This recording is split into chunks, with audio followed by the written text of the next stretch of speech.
are celebrating Father's Day, man. Dr. Collier has his first grandson got christened on yesterday, and I got pictures of my little nephew, man.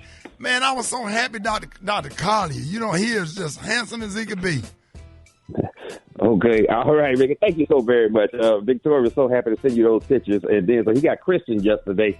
So Christian got christened at church, and it was a big event for the Collier family. So thank you so much for talking about it. We appreciate that. Man, I wish I could have been there with y'all. You know I love y'all, man. Well, we know you were there in spirit, my friend, but sometimes you got to take some downtime. So, Rickey, you know, with Father's Day coming up, I'm so glad that you brought that up because we got so many fathers that we want to keep around, and so many fathers, particularly in the African-American community, are suffering from the curse of diabetes. So there's been some major breakthroughs in the treatment of diabetes, and we want to make sure that you are taking advantage of them. There's a class of drugs called the GLP-1 inhibitors.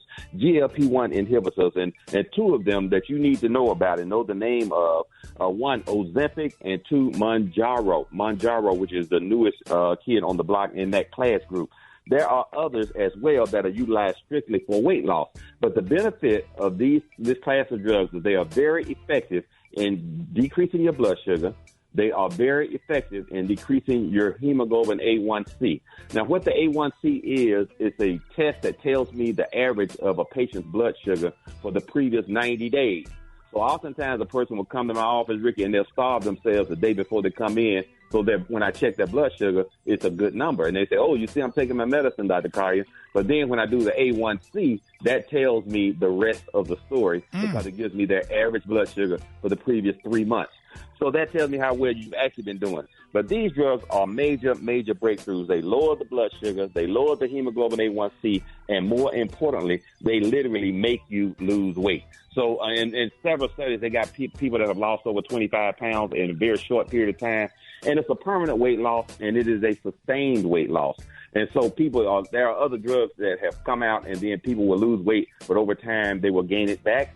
But this is a twofer. It not only controls your blood sugar, but it also makes you lose weight. So you can be, 25, 30 pounds down in a very short period of time and control your blood sugar better. So doing that decreases the incidence of heart attack, that decreases the incidence of stroke, and that prolongs your life and gives you a higher quality life where you're not threatened by amputation of your toes or your feet or your lower leg because that's the way they crawl up the leg.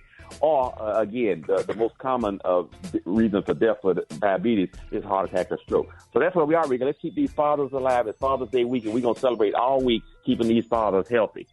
Yes, sir. Listen, Dr. Collier, everybody, we got one call. Good morning. I was recently diagnosed last 2 weeks with hypothyroidism.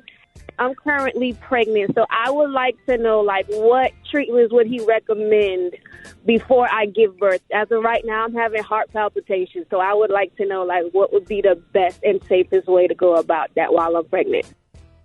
Okay, with hypothyroidism while pregnant, again, you need to have thyroid replacement to make sure that you have a healthy and strong baby. You're going to have to work very closely with a OB that specializes in high-risk births because any comprehensive disease state like diabetes or thyroid disease puts you in a higher-risk category. So you need to work with possibly even an endocrinologist during your pregnancy. That's a person that specializes in diabetes and thyroid disease. So you need to make sure that you are being taken care of by both of those. You and your OBGYN need to be very, very close during this period of time to get you through it so that you are healthy and the baby is healthy when born as well. All right, let us know how you can be reached. I can be reached on all social media at ASK Dr. MJ, and these are the opinions of Dr. MJ Collier, not those of Rickey Smiley, the Rickey Smiley Morning Show cast, or its production crew.